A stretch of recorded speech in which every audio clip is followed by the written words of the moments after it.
हमारी भक्ति ही है हमारी शक्ति, जो जोड़े हमें प्रभु के साथ। जय श्री राम भक्तों, स्वागत है आपका आपके भक्ति परिवार में। तो आज की इस वीडियो में आपको ब्लडी मैरी की कहानी से अवगत कराने जा रहा हूँ। इंग्लैंड की राजगद्दी साल 1509 से लेकर 1547 तक हेनरी के हाथों में हुआ करती थी। राजा हेनरी की कई पत्नियां और एलिजाबेथ व मैरी नामक दो बेटियां थीं। इनमें से मैरी राजा की पहली पत्नी की बेटी थी। राजा हेनरी को मैरी ज्यादा पसंद नहीं थी, इसलिए वो उसके साथ बुरा व्यवहार करते थे। मैरी महल के नौकरों के साथ महल का काम करती थी। अगर मैरी कुछ कह भी दे तो राजा उसकी कोई बात नहीं मानते थे। सन 1547 में जब राजा हेनरी की मौत हो गई, तो प्रजा की इच्छानुसार 16 शताब्दी के दौरान हेनरी की पहली बेटी मैरी को इंग्लैंड की राजगद्दी दे दी गई। वो इंग्लैंड की रानी बन गई। उस समय इंग्लैंड के हालात बहुत अच्छे नहीं थे। इंग्लैंड कैथोलिक और प्रोटेस्टेंट इन दो धर्मों के बीच में बंध गया था। उस समय दोनों धर्मों के लोगों के बीच जंग छिड़ी हुई थी। रानी मैरी चाहती थी कि पूरे इंग्लैंड में सिर्फ एक ही धर्म हो, लेकिन लोगों ने उसकी यह बात मानने से साफ इनकार कर दिया था।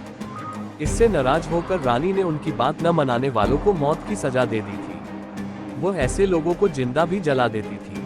रानी मैरी की इस क्रूरता की वजह से इंग्लैंड के लोग उससे नफरत करने लगे। ऐसा भी कहा जाने लगा कि रानी मैरी कुंवारी जवान लड़कियों के खून से नहाती थी। उसका मानना था कि उनके खून से नहाने से वो ज्यादा दिनों तक जवान रह सकती हैं।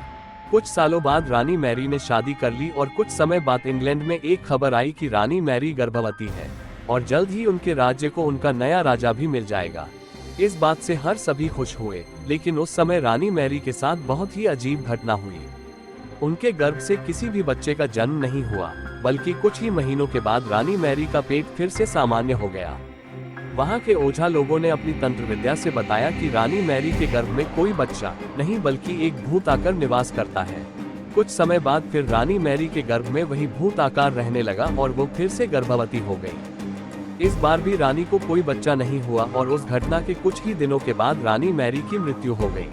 इसके बाद मैरी की छोटी बहन एलिजाबेथ को इंग्लैंड की राजगद्दी पर बैठाया गया और एलिजाबेथ इंग्लैंड की नई रानी बन गई। रानी मैरी की क्रूरता की वजह से इंग्लैंड को लोग उसे एक निर्दयी औरत मानते थे। वहीं जब उसके गर्भ में बच्चे की जगह एक भूत का निवास होने लगा, तो लोगों ने उसे शापित भी करार दे दिया और इसी वजह से उसे लोगों ने ब्लडी मैरी का नाम दिया। इसलिए अपने निजी विचारों व सोच को लेकर दूसरे लोगों पर दबाव नहीं बनाना चाहिए। शांति और करुणा से लोगों का ख्याल रखना ही मनुष्य का धर्म है।